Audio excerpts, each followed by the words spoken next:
Police विभाग का सबसे बड़ा पद कौन होता है? प्रदेश का डीजीपी।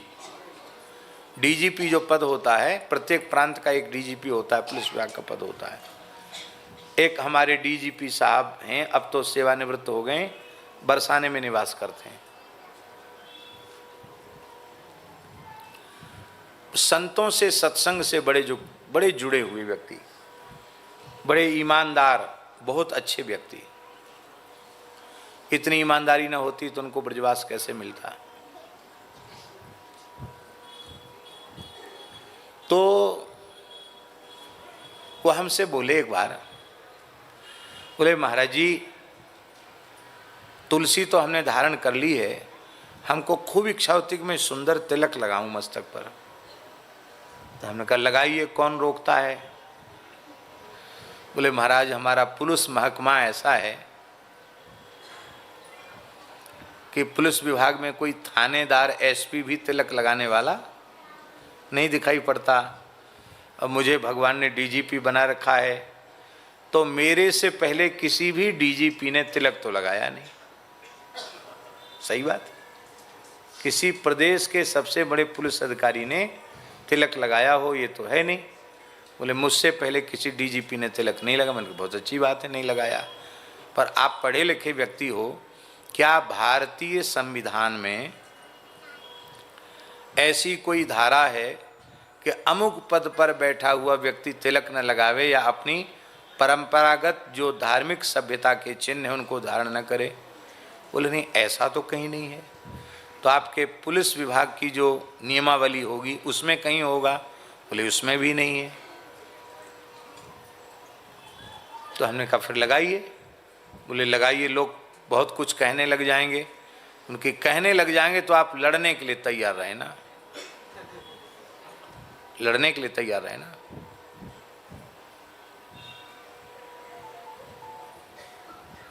बोले ठीक है। देखो जो भ्रष्ट अधिकारी होते हैं ना, उनकी आत्मा इतनी कमजोर होती है, उनका आत्मबल इतना कमजोर होता है कि वो सही काम कर ही नहीं सकते। उनकी आत्मा उनको कचोटती रहती है। और जो ईमानदार अधिकारी होते हैं वो झुकते नहीं हैं जल्दी, चाहे कितनी बड़ी शक्ति उनके सामने आए, वो झुकते नहीं। सही सांच को आंच कहाँ, आप में गड़बड़ी होगी तो आपको डर लगेगा। उन्हें नहीं ऐसी कोई बात नहीं है, मैं बात नहीं है तो करो। तो आप सुनकर आश्चर्य करेंगे, मुख्यमंत्री, राज्यपाल जैसे पदों पर बैठे हुए लोगों ने भी उनको टोका टाकी की। अरे ये क्या कर रहे हो, आप तो पुलिस विभाग के सर्वोच्च पद पर हो, ये तिलक लगाओ, ये ठीक नहीं। ये क्या ब्रजरस से तिलक लगाना उन्होंने शुरू कर दिया। अब वहाँ अपने ऑफिस में भी माला रखते तो माला जपते रहते, जब काम होता काम करते, बाकी समय माला जपते। तो बाबा जी के पास जाते वृंदावन में, पता नहीं क्या हो गया इनको। फिर एक कोई सरकारी काम था तो उनका संदेश आया कि एक और श्री कृष्ण है, एक और राजनीतिक दबाव है, मैं क्या करूं? मैंने कहा जहां सत्य होगा वहां श्री कृष्ण होंगे, और मेरे विचार से ठाकुर जी के ही पक्ष में खड़े रहना चाहिए। नौकरी जाए तो जाए। बोले ठीक है। तो उन्होंने जो अनुचित काम था वो नहीं किया, उनका विभाग बदल दिया। बदल दो विभाग। बड़े लोग नाराज हो के क्या कर सकते हैं? आपका विभाग बदल देंगे, आपका प्रांत बदल देंगे, और तो क्या करेंगे? आपको बिहार से बंगाल भेज देंगे, बंगाल से उड़ीसा भेज देंगे, और तो क्या करेंगे?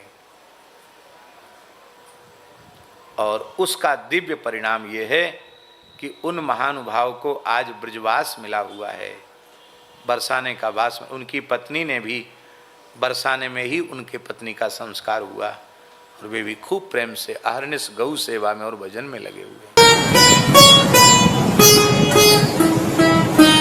श्री सीताराम प्रतिदिन सत्संग एवं दर्शन के लिए श्री महाराज जी के ऑफिशियल चैनल को जरूर सब्सक्राइब करें।